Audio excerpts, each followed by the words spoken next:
హరే కృష్ణ.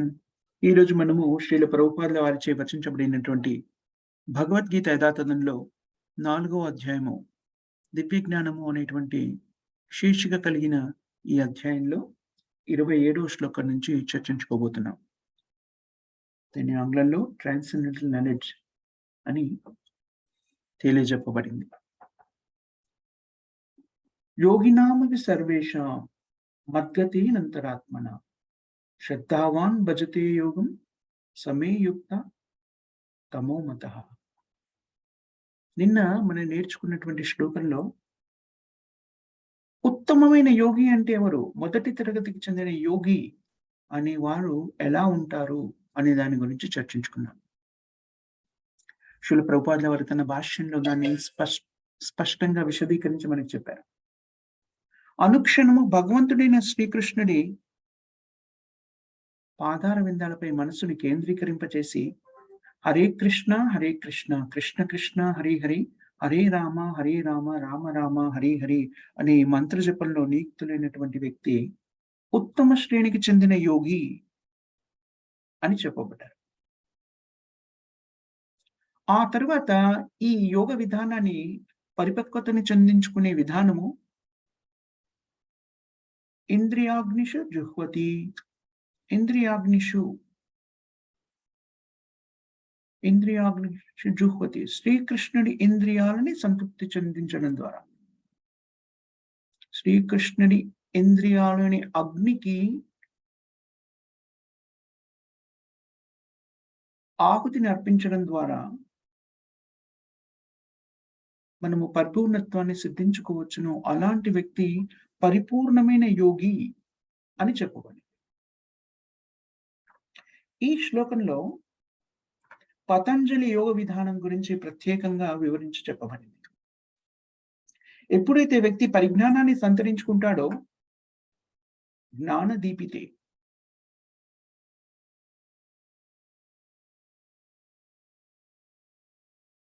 జ్ఞానము అనేటువంటి వెలుగుచే అంధకారము, మన హృదయంలో ఉన్నటువంటి అజ్ఞానము తొలగిపోతుందో ఆత్మ సంయమ యోగా నో.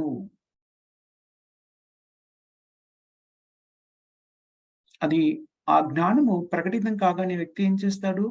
ఆత్మ సంయమ యోగాగ్నౌ, ఇంద్రియాలను నియంత్రిస్తూ వాటిని యోగాగ్నికి అంకితం చేస్తారు. పతంజలి తన పద్ధతిని గురించి ఇక్కడ చక్కగా వివరించి చెప్పారు. శ్రీల ప్రభుపాదుల వారి భాష్యంలో పతంజలి యోగ విధానం గురించి చెప్పారు. పతంజలి యోగ విధానంలో శరీరంలో 5 రకాలైనటువంటి అంతర్భాగంలో, శరీర అంతర్భాగంలో 5 రకాలైనటువంటి వాయువుల గురించి పతంజలి మాట్లాడతారు. ప్రాణ, అపాన వాయువులు, ప్రాణాపాన వాయువు. ఈ వాయువుల నియంత్రణ ద్వారా ఇంద్రియాలను నియంత్రించవచ్చును. కానీ ఇది యాంత్రికమైన విధానము. ఈ యాంత్రిక విధానము శాస్త్రంలో అంగీకరించబడిన యోగ విధానమే. పరిపక్వతను సాధించకుండా భగవద్భక్తిలో స్థిరపడేటువంటి పరిజ్ఞానాన్ని సంతరించుకోనప్పుడు వ్యక్తి స్వీకరించేటువంటి ఒక యోగ విధానము పతంజలి యోగ విధానం. ఆ విధానం కూడా యాంత్రికమే అయినప్పటికీ ఇంద్రియ నియంత్రణకి తోడ్పడుతుంది. కానీ దానికన్నా ఉన్నతమైనటువంటి ఇంద్రియ నియంత్రణ విధానము భక్తి యోగము.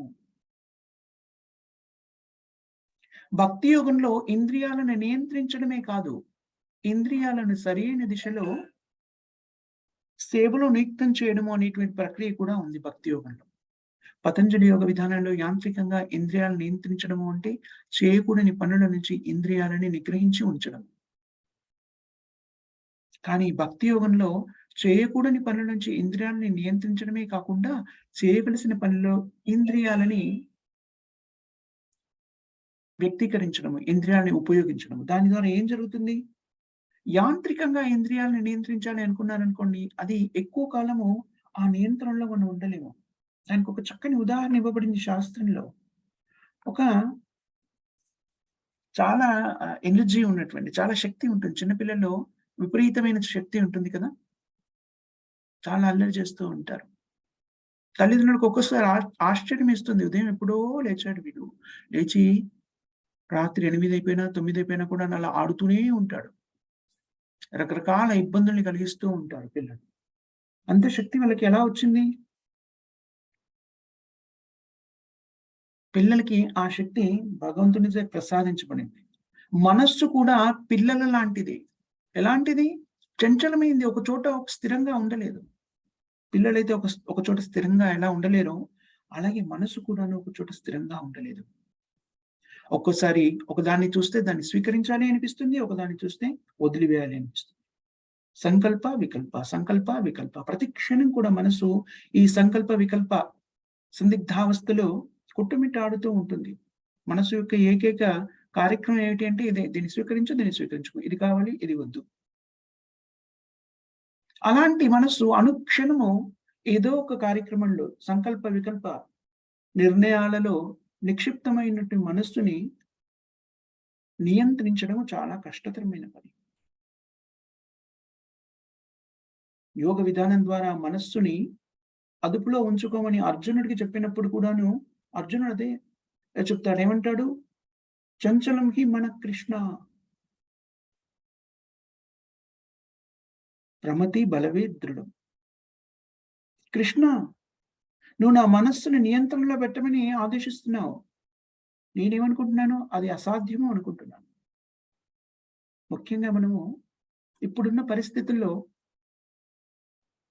నేను క్షత్రియుడిని, రాజకీయ కార్యక్రమాల్లో నిమగ్నమైనటువంటి వాడిని. అందుకని రాజకీయమైనటువంటి అనేక పరిస్థితులతో నేను సంబంధాన్ని కలిగి ఉంటాను. అందుకని ఏమన్నాడు? చంచలం హి మన కృష్ణ పరమతి బలవే దృఢం తస్యాహం నిగ్రహం మన్యే వాయోరీవ సుదుష్కరం. ఏమన్నాడు అర్జునుడు? మనస్సుని నియంత్రించడం సాధ్యమవుతుందని నేను అనుకోవట్లేదు. ఇది చాలా కష్టతరమైనటువంటి విషయం. ఎంత కష్టతరమైంది? బలంగా వీస్తున్న తుఫాను గాలులని అడ్డుకోవడం కన్నా కూడా కష్టమైనది. అది అర్జునుడి యొక్క ఆ వివరణ. మనస్సుని నిగ్రహించుకోమన్నప్పుడు ఏమంటాడింకా? అలా భయంకరంగా వీస్తున్న తుఫాను గాలులనైనా కూడాను నా బాణాల ద్వారా నేను వాటినన్నిటిని కూడా దాని దిశని మార్చగల శక్తి నాకున్నది. కానీ నా మనస్సుని నేను నియంత్రించుకోలేను. ఇది చాలా కష్టతరమైనటువంటి విషయం. అంత సులభం కాదిది. 6వ అధ్యాయంలో మనం దీని గురించి చర్చించుకుంటాం. నిజానికి మనస్సును నియంత్రించడం నిజంగానే కష్టతరం.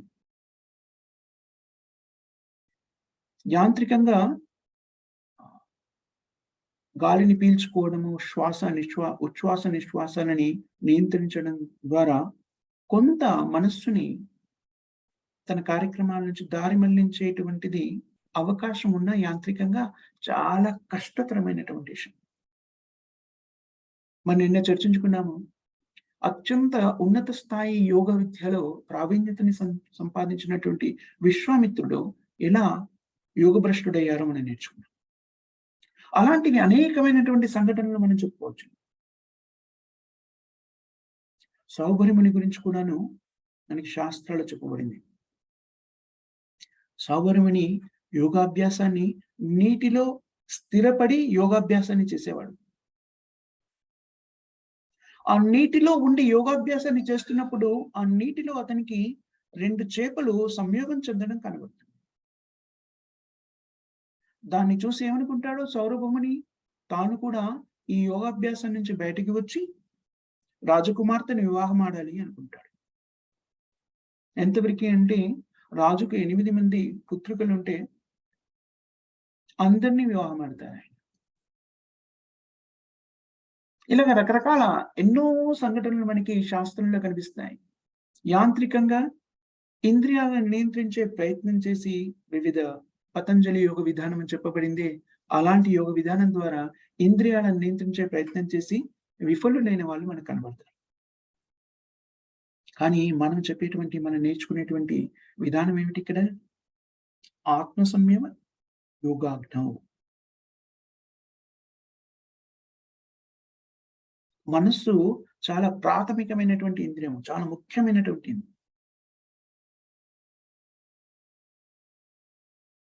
ఇంద్రియాణి పరన్యేహుర్ ఇంద్రియేభ్య పరం మనః. మూడో అధ్యాయంలో మనం నేర్చుకున్నాం ఇది. అన్ని ఇంద్రియాలకి కేంద్ర బిందువు మనస్సు.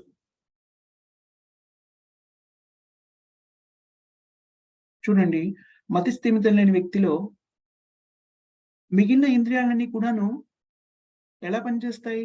అవలక్షణంగా పనిచేస్తాయి. నియంత్రణ లేకుండా పనిచేస్తాయి. ఎందుకు? మనస్సు స్థిమితంగా లేదు కాబట్టి. మనసు స్థిమితంగా లేదు కాబట్టి అతన్ని మనం ఏమంటాము? మానసిక జబ్బుతో ఉన్నారు, పిచ్చివారు అంటాం కదా! అందుకనే మనం అర్థం చేసుకోవాల్సింది ఏమిటంటే, మనస్సుని నియంత్రించడము అనేటువంటిది తేలికైన విషయం కాదు. కానీ యాంత్రికంగా మనస్సును నియంత్రించడం చాలా కష్టతరమైనటువంటిది. సులభతరం కాదు. ప్రయత్నిస్తే కూడాను కొంత సఫలీకృతం చెందినా కూడాను ఆ స్థితిలో ఉండడం చాలా కష్టతరమైనటువంటిది.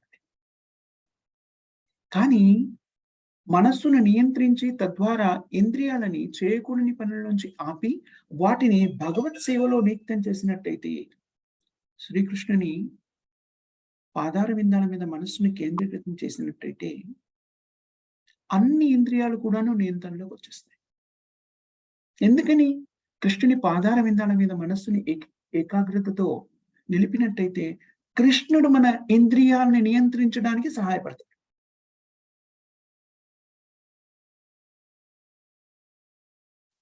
ఏదో ఒక విధంగా మనస్సుని కృష్ణుని పాదాల మీద మనం కేంద్రీకృతం చేయగలిగితే సవై మన కృష్ణ పదార విందయో శ్రీమద్ భాగవతంలో చెప్పబడుతుంది 9వ స్కందంలో.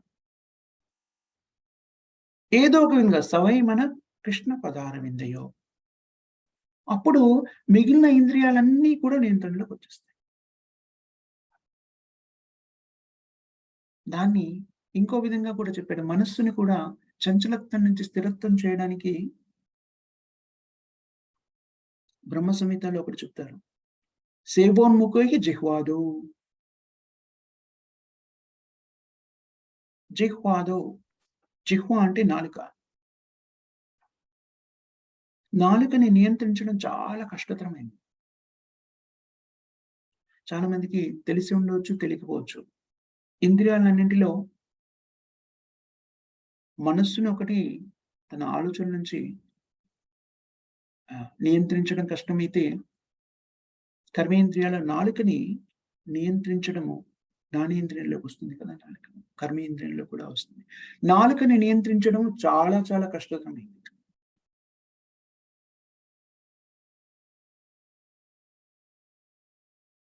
అందరూ కూడాను ఇంద్రియాలకి బానిస ఎలా అవుతారు? నాలుక ద్వారా బానిసలవుతారు. మొదటిది ఏం చేస్తారు? నాలుకకి ఏది రుచిగా అనిపిస్తుందో దాన్ని నియంత్రించకుండా ఏది కనిపిస్తే అది తినే ప్రయత్నం చేస్తారు.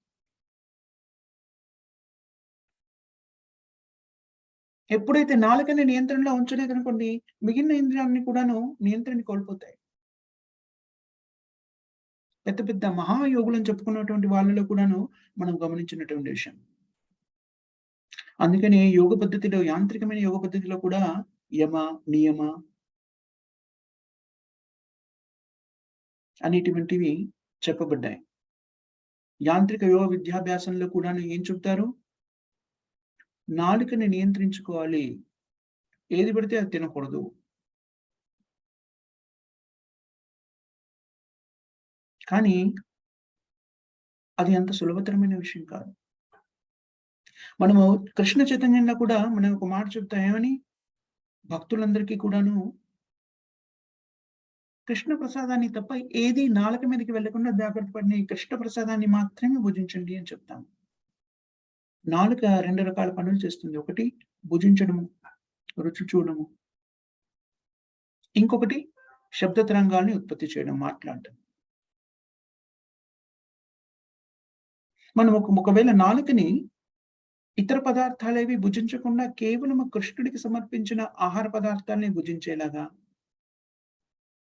అలాగే కృష్ణుడికి సంబంధించినటువంటి దివ్య లీలల్ని, కృష్ణుడికి సంబంధించినటువంటి వాక్కుల్ని కాకుండా హరే కృష్ణ మహామంత్రాన్ని కాకుండా ఇతర వాటిని సంభాషించడానికి, ఇతర శబ్ద తరంగాల్ని ఉత్పత్తి చేయడానికి వినియోగించడం ఆపేసామనుకోండి, అది అత్యుత్తమమైన యోగము అని చెప్పాలి. అలా చేసిన వ్యక్తి ఉన్నతమైన యోగి. రెండే 2 విషయాలు. మనం తినాలి, భుజించాలి. ఇక్కడ భుజించకుండా ఉండండి అని చెప్పడం లేదు. భుజించకుండా మనము జీవించలేం కదా! భోజనం అవసరం. కానీ ఏం తినాలి? చక్కని ఆహార పదార్థాల్ని భగవంతుడైన శ్రీకృష్ణుడికి సమర్పించి, దాన్ని ప్రసాదంగా స్వీకరించాలి.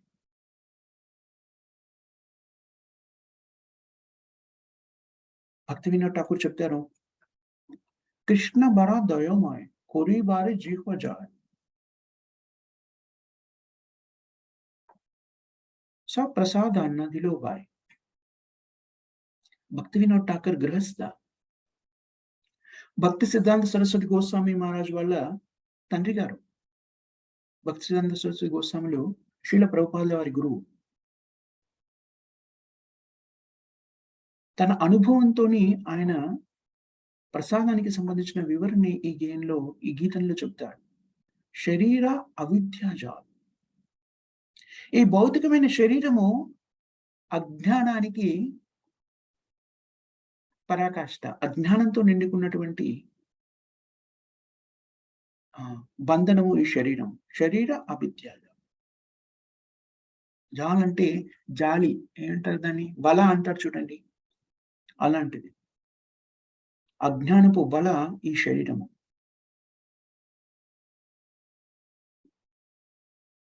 చూడండి, ఆ వలలో దేనైనా ఒక జీవిని బంధించేసి, మనని ఒక వలలో పెట్టేసి దాన్ని తీసుకెళ్ళి మనని ఒక సముద్రంలోకి విసిరేస్తారనుకోండి.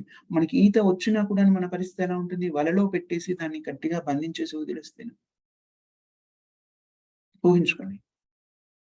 అదే విధంగా మనము శుద్ధ ఆత్మలమే. ఆత్మ శుద్ధమైనటువంటిది. కానీ ఈ భౌతిక శరీరం అనే వలలో బంధింపబడింది. ఆ భౌతిక శరీరం అనే వలలో బంధించి ఎక్కడికి పంపించారు? అజ్ఞానము అనేటువంటి అజ్ఞానంతో కూడినటువంటి మాయా జగత్తు, భౌతిక జగత్తులోకి విసిరివేయబడ్డాం. అది మన స్థితి. అందుకని మనం ఏం చేస్తాము? జీవించడానికి కష్టపడుతూ ఉంటాం. కానీ ఈ వల నుంచి బయటపడే విధానం ఏమిటి? ఈ భవసాగరం నుంచి బయటపడే విధానం ఏమిటి?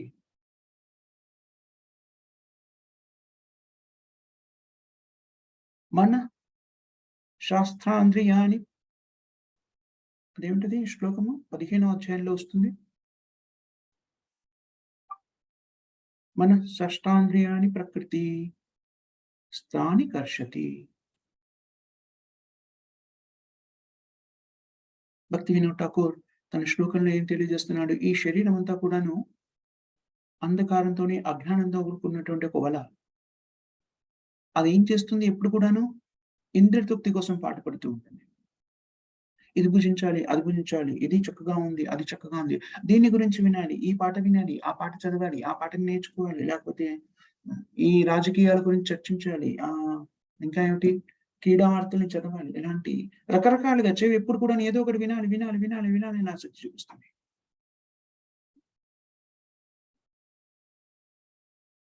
అలా వినే సమయంలో చాలా మంది చెప్తుంటారు, మ్యూజిక్ ఈస్ డివైన్.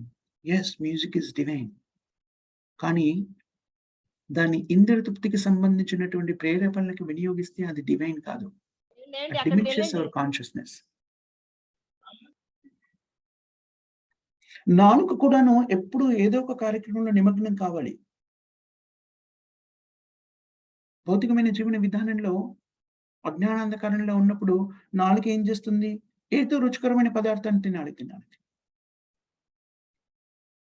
వ్యక్తులు మనం చూస్తూ ఉంటాము. ఆ!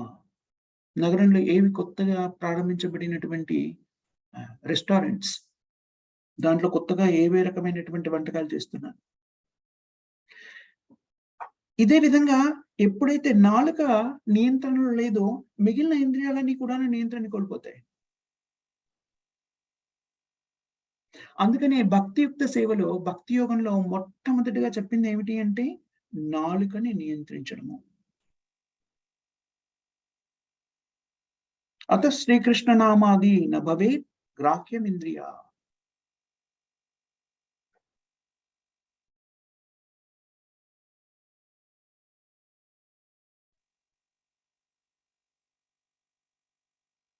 మనం పరిజ్ఞానాన్ని ఇంద్రియాల ద్వారా సంగ్రహిస్తాము.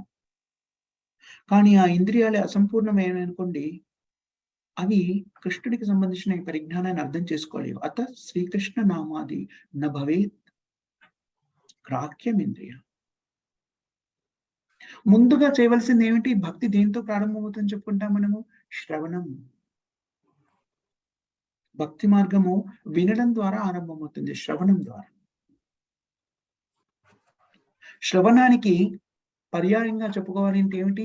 ఏం చేస్తాం మనము? జపం చేస్తున్నప్పుడు కూడా ఏం చేస్తాం మనము? ఆ జపాన్ని వింటూ ఉంటాము. శ్రవణం. భగవంతుని కీర్తనని, భగవంతుని నామాన్ని, భగవంతునికి సంబంధించిన దివ్య లీలల్ని వింటూ ఉంటాము. ఒక్కోసారి మన నోటితోనే ప్రవచిస్తాము. లేకపోతే ఇంకొకరి ద్వారా వింటూ ఉంటాం. జపించడము. ఎప్పుడైనా కూడా జపించడము, లేకపోతే భగవంతుని దివ్య గుణగణాల్ని వర్ణించడము జరుగుతున్నప్పుడు మనం వినగలుగుతాము. అది చైతన్య మహాప్రభువు నిర్దేశించినటువంటి శ్రవణ కార్యక్రమం. అనేక రకమైన విషయాల్ని మనం వినవచ్చు చెవులతోని. కానీ ఇక్కడ ఏం చెప్పారు? శ్రీకృష్ణ నామాది న భవేత్ గ్రాహ్యమింద్రియ. భౌతికమైనటువంటి ఈ ఇంద్రియాలన్నీ కూడాను భౌతిక స్థితిలో ఉన్నప్పుడు హరే కృష్ణ మహామంత్రాన్ని వినడానికి కూడా ఇష్టపడే వ్యక్తులు, పూర్తిగా కామ్యకర్మలో నియుక్తులైనటువంటి వ్యక్తులు, ఇష్టమైన పనుల్లో కామ్యకర్మలో నియుక్తమైనటువంటి వ్యక్తులు హరే కృష్ణ మహామంత్రాన్ని చెబితే కూడా వినడానికి ఇష్టపడరు. ఏమనుకుంటారు ఇది? అనవసరమైనటువంటి న్యూసెన్స్. మనం పొద్దున్నే లేచి కీర్తన చేశామనుకోండి, ఇది నిజంగా జరిగిన సంఘటన. బాంబే టెంపుల్‌లో ఒక చోట బాంబేలో 3, 4 టెంపుల్స్ ఉన్నాయి ఇస్కాన్ హరే కృష్ణ మందిరాలు. దాంట్లో చౌపట్టిలో ఒక టెంపుల్ ఉంది. చర్ని రోడ్ చౌపట్టి అని వర్లికి దగ్గరగా ఉంటుంది. అక్కడున్న మందిరము చుట్టూ గృహాలున్నాయి. గృహ సముదాయాల మధ్యలో మందిరం ఉంది. రోజు ఉదయం లేచి 4:30కి మంగళహారతి చేస్తేను ఆ కీర్తన ద్వారా ఇబ్బంది కలుగుతుంది. అది న్యూసెన్స్, అనవసరమైన ఇబ్బందిగా మారింది అని ప్రభుత్వానికి ఫిర్యాదు చేశారు. ప్రభుత్వం దాంతో పరిగణలోకి తీసుకొని మధ్య మార్గంగా అప్పుడు భక్తులు కూడాను, అవును, కామ్యకర్మలో నియుక్తమైనటువంటి వ్యక్తులకి ఏం కలుగుతుంది ఇబ్బంది కాబట్టి 4:30కి 4:15కి యాక్చువల్‌గా మంగళారతి చేయాల్సిన సమయం దాన్ని కొంచెము మార్చి ఆ మందిరంలో మాత్రం 5 గంటలకి మంగళారతి మొదలు. చూడండి, వ్యక్తులు భగవన్నామాన్ని కీర్తన వినడానికి కూడాను న్యూసెన్స్, శబ్ద కాలుష్యంలో పరిగణిస్తారు. అందుకని భగవంతుడు భగవద్గీతలో తెలియజేస్తారు కదా, చతుర్విధ భజంతే మాం జనాస్తు సుకృతినోర్జున. భగవద్ భజన అనేది ఎవరు 4 రకాలైనటువంటి తరగతులకు చెందిన వ్యక్తులు ఆరంభిస్తారు. ఎలాంటి 4 తరగతులు? సుకృతినోర్జున. పుణ్యకార్యాల పుణ్య ఫలితాలను గుట్టలుగా పేరుకుపోయినటువంటి వ్యక్తులు. కానీ ఆధునిక నాగరికతతో ప్రభావితం చెందినటువంటి నాయకులు కూడాను ఏమంటారు? నాయకులు లేకపోతే ఆధునిక విద్యలో పరిజ్ఞానాన్ని సంతరించుకునే వ్యక్తులు కూడా ఏమంటారు? ఇదంతా కూడాను అనవసరమైనటువంటి శబ్దాలు. ఇది మన దురదృష్టకరమైన విషయం. సతతం కీర్తయంతో మాం యాంతాశ్చ దృఢవ్రత. భగవద్గీతలో ఈ కీర్తనకి ఉన్నటువంటి ప్రాముఖ్యత గురించి, అది ఎలాగా మన హృదయాన్ని శుద్ధి చేస్తుందో తెలియజేయబడింది. సాధువులైన వ్యక్తులు, మహాత్ములు ఎవరైతే ఉంటారో ఎప్పుడు కూడా సతతం కీర్తయంతో మాం. ఎప్పుడు సతతం అంటే ఎప్పుడు, ఎల్లవేళలా. కీర్తయంతో మాం 9వ అధ్యాయంలో వస్తుంది 14వ శ్లోకం. సతతం కీర్తయంతో మాం. భగవంతుని యొక్క దివ్యమైన లీలల్ని ప్రకటితం చేస్తుంటారు, మాట్లాడుతుంటారు, దాని గురించి గ్లోరిఫై చేస్తుంటారు. దాని గురించి వివరణ ఇస్తూ ఉంటారు. గొప్పగా కీర్తిస్తూ ఉంటారు. చైతన్య మహాప్రభు స్వయంగా మనకేం చెప్పారు? కీర్తనీయ సదాహరి, కీర్తనీయ సదాహరి. సునాదపి సునీచైన తరోరపి సహిష్ణున అమానీన మానదేన కీర్తనీయ సదా. ఇది చైతన్య మహాప్రభువు మనందరికీ కూడాను, మనుషులందరికీ కూడాను నిర్దేశించినటువంటి సిద్ధాంతము. భగవంతుడిని హరినామాన్ని కీర్తించండి. హరి అంటే కృష్ణ. అది మనకి నిర్దేశించబడినటువంటి సూత్రము.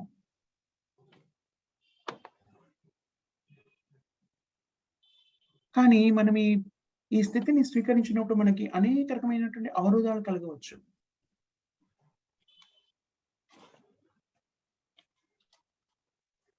కలియుగం కదా! కలియుగంలో కష్టతరమైంది కూడాను. కలియుగమనే కాదు, ప్రతి యుగంలో కూడాను భక్తియుక్త సేవలు నిత్యం కావాలంటే ఆ యుగానికి సంబంధించినటువంటి కొన్ని అవరోధాలు తప్పకుండా కలిగి తీరుతాయి.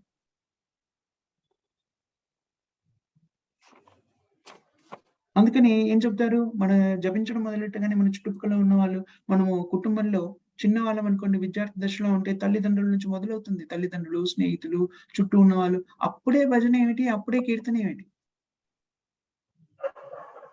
మామూలుగా విద్యార్థి దశలో ఉన్న వాళ్ళని అప్పుడే కీర్తనలు ఏమిటి అని ఆపేస్తారు. ఎవరో కాదు, శ్రేయోభిలాషుల్లా కనబడుతున్న తల్లిదండ్రులు. ఇంకా మిత్రులు, బంధువులు, ఇక్కడున్న వాళ్ళు, అక్కడున్న వాళ్ళు, తెలిసిన వాళ్ళు, తెలియని వాళ్ళు, వీధిలో వాళ్ళు, సంఘంలో వాళ్ళు. పోనీ ఇంకా కొంత వయసు పెరిగిన తర్వాత ఉద్యోగావస్థలో ఉన్నప్పుడు చేశారనుకోండి, నువ్వు యవ్వనంలో ఉన్నావు, ఇప్పుడు ఇవి ఉన్నాయి ఏంటి? నీ ఇంద్రియాలను భోగించు. ఈ మాటలు చెప్పకపోయినా కూడాను భావార్థం అదే. జీవితాన్ని అనుభవించడానికి ఇంకా ఈ సమయంలో ఏంటి? జీవితాన్ని అనుభవించు. జీవితాన్ని అనుభవించడం అంటే ఏమిటి? ఇంద్రియ భోగమే కదా! అది అజ్ఞానంతోని శ్రేయోభిలాషులు అనుకున్న వాళ్ళు కూడా చెప్పేటివి. ఇలాంటి అవరోధాలు ఎన్నో కనిపిస్తున్నాయి.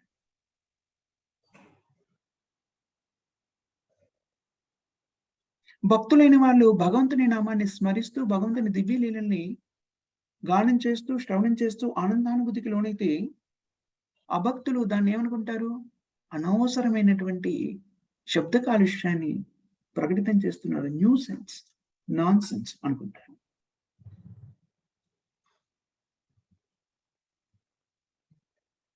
అందుకని ఏం చెప్పారు? అత శ్రీకృష్ణ నామాది న భవేత్ గ్రాహ్యమింద్రియ. ఈ భౌతికమైనటువంటి ఇంద్రియాలు భగవన్నామాన్ని స్వీకరించలేవు వాటి అజ్ఞానపు స్థితిలో. నామమే కాదు, భగవంతుని రూపాన్ని కూడా వాళ్ళు దర్శించలేరు. చూడండి, మనకి అనేక రకమైనటువంటి ఇంద్రియాలున్నాయి కదా!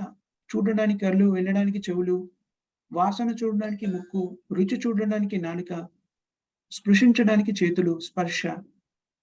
ఇలాగా అనేక ఇంద్రియాలున్నాయి. ఇవన్నీ కూడాను భౌతికత్వంతో కాలుష్యం చెంది ఉన్నాయి. ఆ స్థితిలో కృష్ణనామాన్ని విని ఆనందాన్ని చెందే స్థితి కాదప్పుడు. మరి అలాంటి స్థితిలో మరి కృష్ణుడి నామాన్ని ఎలా జపించాలి? కృష్ణుని గురించి ఎలా అర్థం చేసుకోవాలి? సేవోన్ముఖో హి జిహ్వాదు.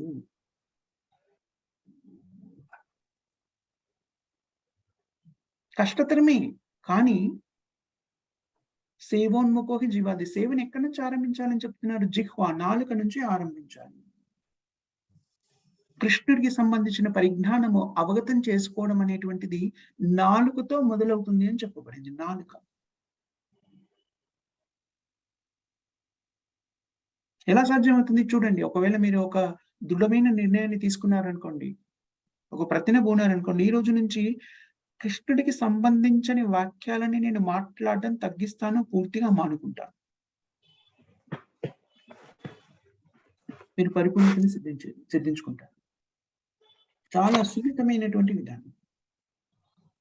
ఈ దృఢ సంకల్పాన్ని మనం స్వీకరించామనుకోండి, కృష్ణుడికి సంబంధం లేని విషయాన్ని గురించి అవసరం లేకపోతే అసలు మాట్లాడను దాని గురించి ఆలోచించడమో, మాట్లాడడమో, చర్చించడమో మానేస్తాను.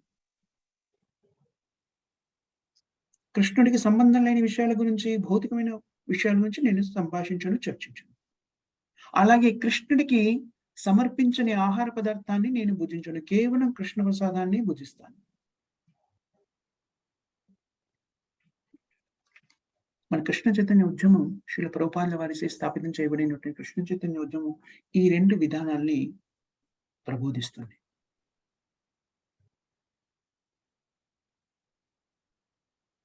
చూడండి, కృష్ణ చైతన్య ఉద్యమంలో ప్రసాద వితరణ అనేటువంటిది ఒక ముఖ్యమైన కార్యక్రమం. ఎక్కడ అవకాశం దొరికితే అక్కడ భక్తియుక్త సేవలో శ్రవణం తర్వాత కీర్తన, నాలుకని శ్రవణం అంటే చెవుల ద్వారా వినేటువంటి ప్రక్రియ శ్రవణం. కీర్తనం నాలుకతో భగవన్నామాన్ని కీర్తింపజేసి తర్వాత ఏం చేస్తారు? ప్రసాదాన్ని అందిస్తారు. ప్రసాద వితరణ. ప్రపంచవ్యాప్తంగా శ్రీల ప్రభుపాదుల వారు స్థాపించిన అన్ని కృష్ణ మందిరాల్లో కూడాను ఈ ప్రక్రియని ప్రవేశపెట్టబడింది. చాలా ఉత్కృష్టమైనటువంటి విధానము జిహ్వ, నాలుకని భగవత్ సేవలో వినియోగించడము.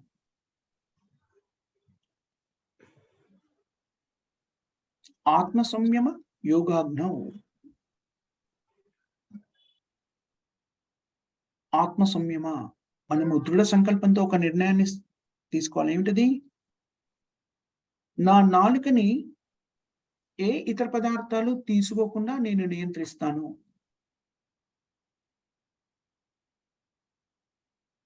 ఆ ఒక్క పనిని మనం పూర్తిగా చేయగలిగామనుకోండి, మనము గోస్వాములం కాగలుగుతాము. గోస్వామి అంటే ఇంద్రియ నియంత్రణలో పరిపక్వతను సాధించినటువంటి ఇంద్రియాలకు అధిపతులం కాగలుగుతాం. గోస్వామి అంటే అర్థం అది. ప్రస్తుత స్థితిలో వ్యక్తులందరూ కూడాను గోదాసులు. గో అంటే ఇంద్రియాలు. బద్ధ జీవిత స్థితిలో ఉన్నప్పుడు వ్యక్తులందరూ కూడాను ఇంద్రియాల దాసులై ఉంటారు. భౌతిక ప్రపంచంలో వ్యక్తులందరూ కూడాను తమ ఇంద్రియాలకి దాసులుగా పనిచేస్తుంటారు. అంతే. అది భౌతిక ప్రపంచం అంటే. ప్రతి వాళ్ళు ఏదో ఒక కార్యక్రమంలో నిమగ్నమైనారు. చాలా కష్టపడుతూ ఉంటారు. కానీ ఎప్పుడైతే వ్యక్తి పరిజ్ఞానాన్ని సంతరించుకుంటాడో అప్పుడు ఆలోచిస్తాడు. నేను ఇదంతా ఎందుకు చేస్తున్నాను? నేనేదో అధిపతిని అని భావించి ఈ కుటుంబానికి పెద్దని నేను. కానీ నిజానికి ఏం చేస్తున్నాను నేను? సేవ. ఇంద్రియ సేవ. నా ఇంద్రియ సేవ, నా కుటుంబానికి సంబంధించిన వ్యక్తుల ఇంద్రియ సేవ. నా పుత్రుడి ఇంద్రియ సంతృప్తి. భార్య, కూతురు, నా సేవకులు.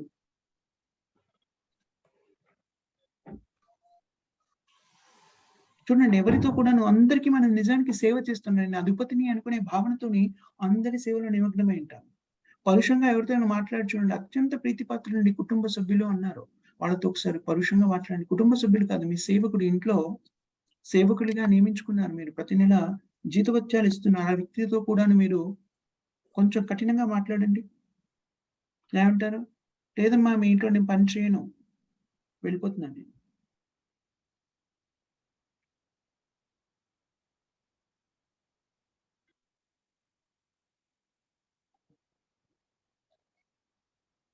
చూడండి. అంటే అందరి ఇంద్రియాల తృప్తిని మనము మన ఇంద్రియాల్ని తృప్తిపరిచే భాగంలో మిగిలిన వాళ్ళందరి ఇంద్రియాల సేవలో నిమగ్నమైపోతాం. ఏమనుకుంటాం పైగా నేను అధిపతిని.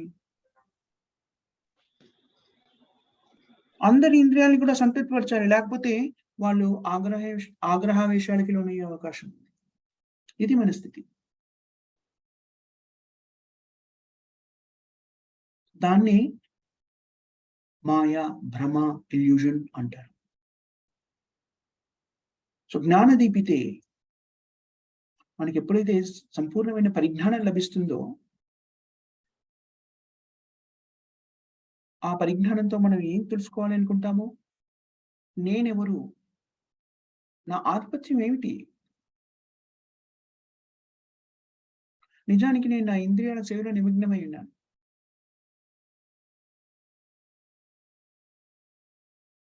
అసలు జ్ఞానము అంటే ఏమిటి? దాని రుచి ఎలా ఉంటుంది అనేది భగవద్గీతలో చెప్పబడింది. బహూనాం జన్మనాం అంటే ఎన్నో, ఎన్నో జన్మల అంతం తర్వాత, ఎన్నో సార్లు జీవితాన్ని వృధా చేసుకున్న తర్వాత, ఎన్నో సార్లు ఈ ఇంద్రియాలను సంతృప్తిపరిచే ప్రక్రియలో నిమగ్నమైన తర్వాత బహూనాం జన్మనాం అంటే. ఎంత కాలంగా మనం ఇలాగ మన ఇంద్రియాల్ని, మన చుట్టూ ఉన్న విస్తార ఇంద్రియాలు, మన శరీరానికి సంబంధించిన ఇంద్రియాలు నీ సంతృప్తి వరకు వస్తున్నామో, ఎన్ని జన్మల నుంచి కోటాను కోట్ల జన్మల నుంచి చేస్తున్నామో మనకు తెలీదు.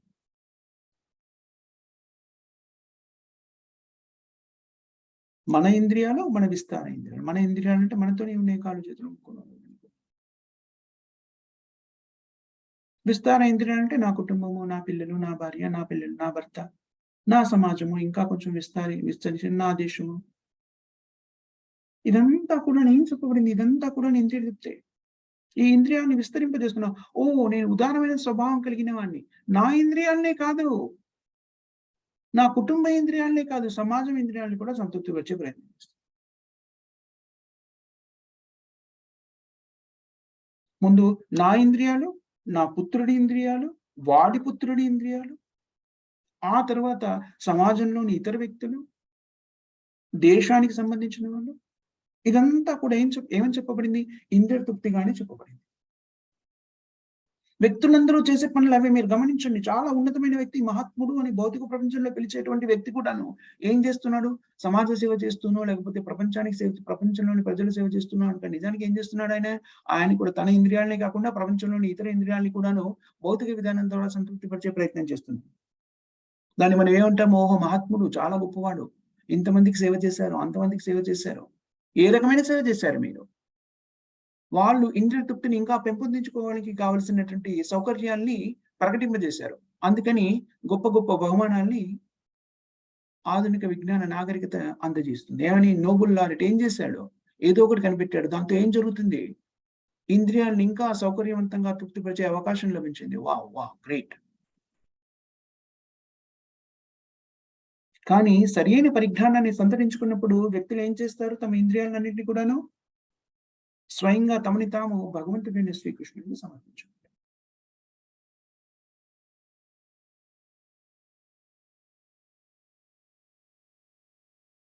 కామాధీనం కాతిన కాతిద పాలిత దుర్నిదేశ.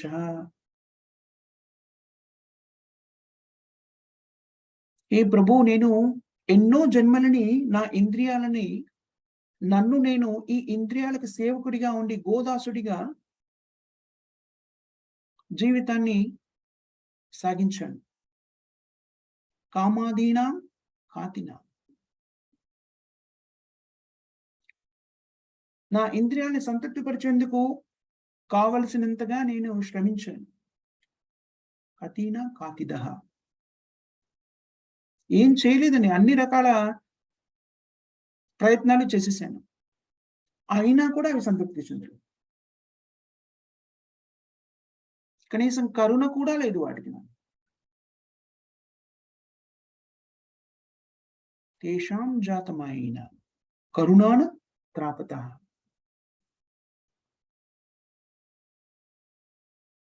వారు సంతృప్తి చెందలేదు. కనీసంగా ఇంత ప్రయత్నిస్తున్నారు కదా అని కృపని కూడా చూపించలేదు.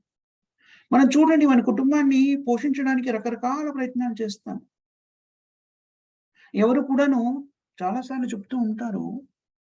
వ్యక్తులు కుటుంబాన్ని పోషించే ప్రక్రియలో అనేక రకమైన కష్టాలను ఎదుర్కొని కృతజ్ఞతనే లేదండి. ఎంత కష్టపడ్డాను వీడిని పెంచడానికి చిన్నప్పటి నుంచి.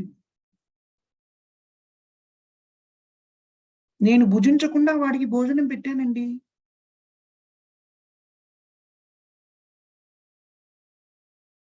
అని వాడిని మీరు అడిగారనుకోండి, నేను ఇంత కష్టపడి పెంచానురా ఇప్పుడు నన్ను పోషించు అన్నాడనుకోండి. వాడేమంటాడు? నన్నేమైనా అడిగి పెంచారా మీరు? నన్నేమైనా మీరు అడిగి కన్నారా? ముఖ్యంగా అసలు మనమే ఈ భౌతిక ఇంద్రియ తృప్తి నుంచి బయటపడాలి అనుకోను. ఇది ఒక రకమైనటువంటి రోగము, భవరోగము. చూడండి.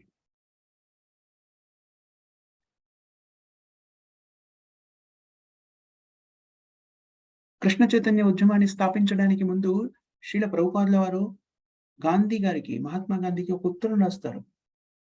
ఏమని? నీవు ఒక ఉన్నతమైన స్థితిలో ఉన్నావు. నువ్వు చెప్పేదాన్ని ప్రజలందరూ వింటున్నారు. నువ్వు చాలా పుణ్యాత్ముడిగా ప్రజలందరూ విశ్వసిస్తారు.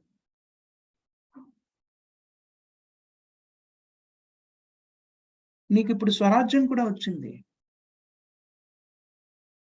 నీకు భగవద్గీత అంటే చాలా ఇష్టమని చాలా సార్లు నువ్వు ప్రకటితం చేశావు. సో, మీరు నాకు సహకరించండి. భగవద్గీతని ప్రచారం చేద్దాం. ఆ ఉత్తరం రాసిన కొన్ని రోజులకి గాంధీ గారు హత్య చేయబడ్డారు. అసలు ఆ ఉత్తరాన్ని ఆయన అందుకున్నారో లేదో కూడాను తెలియని స్థితి. ఇది భౌతిక జీవన విధానంలో ఉండేటువంటి స్థితి. చాలా పెద్ద పెద్ద నాయకులు, ఉన్నతమైన స్థితిలో ఉన్నవాళ్ళు అనుకున్న వాళ్ళు కూడాను ఇంద్రియ తృప్తి నుంచి విముక్తులు కావాలి అనుకోరు. అందుకని జ్ఞానదీప్తే ఆత్మ సంయమ యోగాగ్నౌ.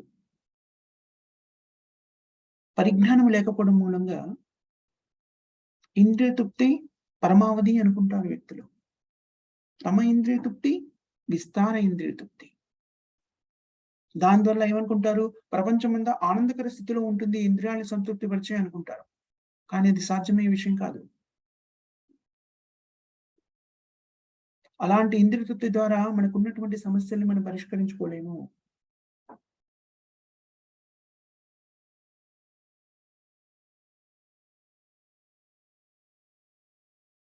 కామాధీనం కాతిదా పాలిత దుర్నిదేశ తేషం జాత మాయినా కరుణ.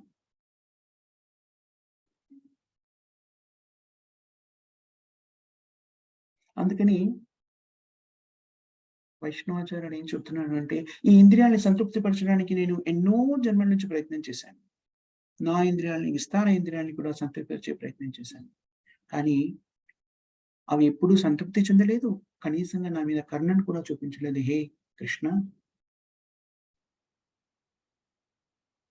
కోటాను కోట్ల జన్మల నుంచి నేను ఈ ఇంద్రియాలను సంతృప్తిపరిచే ప్రయత్నం చేస్తున్నాను. కానీ నేను సఫలీకృతుని కాలేకపోయాను. ఇప్పుడు నేను మీ సేవలో నిత్యుని కావాలనుకుంటున్నాను.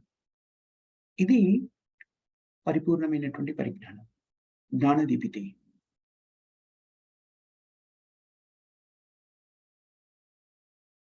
నా ఇంద్రియాలు కానీ, నా విస్తార ఇంద్రియాలు, బంధువుల ఇంద్రియాలు, కుటుంబ సభ్యుల ఇంద్రియాలు, సమాజానికి సంబంధించిన ఇంద్రియాలు, వేటిని కూడాను నేను సంతృప్తిపరచలేకపోయాను. ఇవేవి కూడాను నాతో ఆనందాన్ని అనుభూతి చెందలేకపోయేవి, సంతృప్తి చెందలేకపోయాయి. అందుకని ఇప్పుడు నేను కృష్ణ, మీ ఇంద్రియ సేవకై నేను వచ్చాను. దయచేసి మీ సేవలో నన్ను నియుక్తుల్ని చేయండి అని ప్రార్థిస్తాను. ఇది జ్ఞానము అంటే.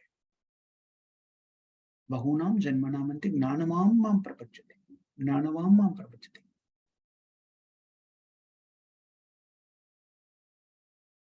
ఎలాంటి జ్ఞానము? కోటాను కోట్ల జన్మలు ఈ ఇంద్రియాల సేవలో నియుక్తులైన తరువాత ఇది నాకు సరైనది కాదు అని తెలుసుకొని, ఎప్పుడైతే ఆ పరిజ్ఞానంతోని వ్యక్తి కృష్ణుని చేరుకుంటారో, అది సంపూర్ణమైనటువంటి పరిజ్ఞానము అని చెప్పబడింది. జ్ఞానదీపితే.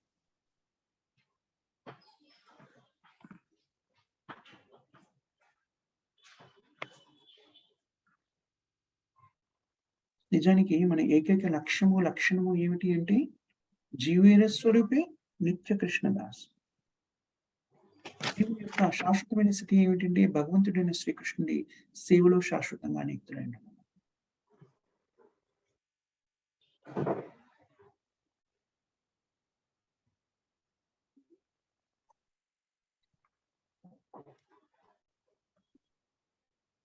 మన ఇంద్రియాలని నియంత్రించడం ద్వారా, భౌతికమైన కార్యక్రమాల నుంచి నియంత్రించడం ద్వారా మనము స్థిరంగా ఉండలేము. ఎందుకంటే మనస్సు చాలా చంచలమైనటువంటిది. ఇంద్రియాల యొక్క కార్యక్రమాలన్నీ కూడా మనసుతో ప్రారంభమవుతాయి. మనస్సును నియంత్రించడము ఎలా సాధ్యమవుతుంది? దానికి ఏ పని ఇవ్వకుండా చేయకూడని పనుల నుంచి నియుక్తం చేయడం ద్వారా అది స్థిరంగా ఉండలేదు. చేయకూడని పనులు చేయకుండా చేయవలసిన కార్యక్రమాల్లో మనస్సును నియుక్తం చేసినప్పుడు మాత్రమే మనం సరైన దిశలో ఆధ్యాత్మిక పురోగతిని సాధించగలుగుతాము. ఋషికేశ సేవనం భక్తి రుచ్యతే.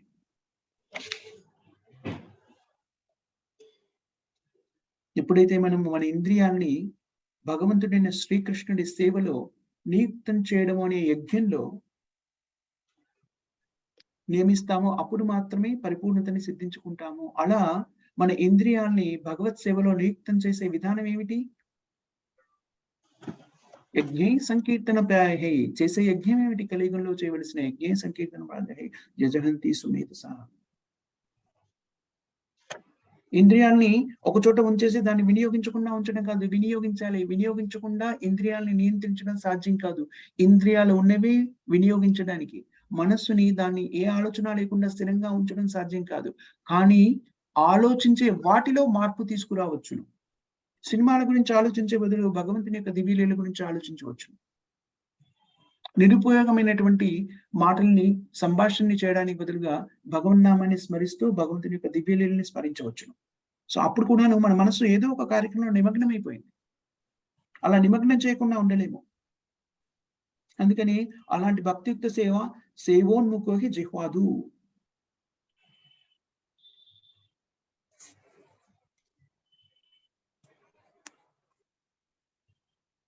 అందుకని భక్తియుక్త సేవలో నియుక్తమవడం ద్వారా మాత్రమే మనం ఇంద్రియాలని నియంత్రించగలుగుతాము. ఆ ఇంద్రియాల్లో ముఖ్యమైనది ఏమిటి అంటే నాలుక. హృషికేశ సేవనం భక్తి రుచ్యతే. ఇంద్రియాల్లో ముఖ్యమైనటువంటి నాలుకని భగవత్ సేవలో వినియోగించడం మొదట. అదెలా సాధ్యమవుతుంది? కృష్ణ ప్రసాదాన్ని మాత్రమే స్వీకరించడం, భగవన్నామాన్ని జపించడం. Hare Krishna Krishna Krishna Hare Hare, Hare Rama Rama Rama. Thank you very much మాతాజీస్ అండ్ ప్రభుజీస్. మనం ఇక్కడ ముగిద్దాం. ఎవరికైనా క్వెషన్స్ కానీ, కామెంట్స్ కానీ ఏమైనా ఉన్నాయా? హరే కృష్ణ ప్రభుజీ, దండవత్ ప్రణామ్. హరే కృష్ణ.